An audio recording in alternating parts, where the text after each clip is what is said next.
আমার মতন ওয়াসি হয় পৃথিবীতে কেউ নাই।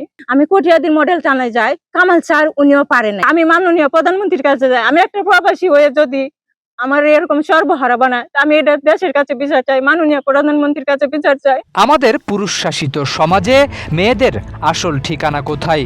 রুজিনা ভালোবেসেছিলেন একটি পুরুষকে, একটি সুন্দর সংসারের স্বপ্নে একজন নারী হয়ে প্রবাসে কাটিয়েছেন ৬টি বছর।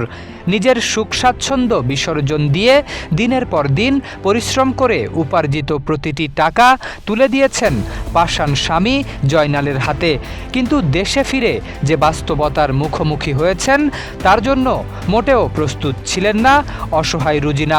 আমি ওনারে ১৬ লক্ষ টাকা দিছি, উনি গড় করছে, দ্বিতীয়ত টলি কিনছে, উনার যাবতীয় যা ঝামেলা আছিল তা এই ১৬ লক্ষ টাকা দিয়ে মিটাইছে। আপন সন্তানের মতো আগলেও নেন তাদের। স্বামীর হাতে তুলে দেন ১৬ লাখ টাকা, যা দিয়ে জয়নাল নিজের নামে একটি বাড়ি এবং কিনেছিলেন একটি ট্রলি গাড়ি। বিয়ের ঠিক ৬ বছরের মাথায় রুজিনাকে আবারও জয়নাল চাপ দেন বিদেশে যাওয়ার জন্য।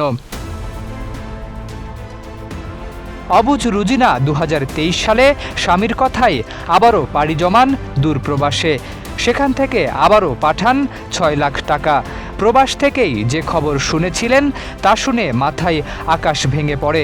জয়নাল তার প্রথম স্ত্রীকে ফিরিয়ে এনেছেন রুজিনার তিলে তিলে গড়ে তোলা সংসারে।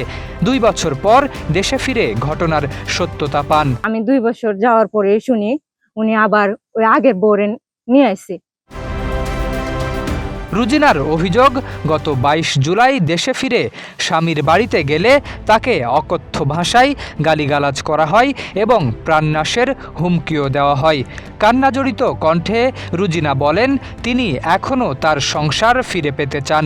একই সঙ্গে প্রবাসের কষ্টার্জিত সারা জীবনের সঞ্চয় ফেরত পাওয়ারও আবেদন জানিয়েছেন। নিজের নিরাপত্তা নিয়েও শঙ্কা প্রকাশ করে তিনি কটিয়াদি থানায় লিখিত অভিযোগ দায়ের করেছেন এবং ঘটনার সুষ্ঠু তদন্ত করে আইনগত ব্যবস্থা নেয়ার দাবি জানিয়েছেন।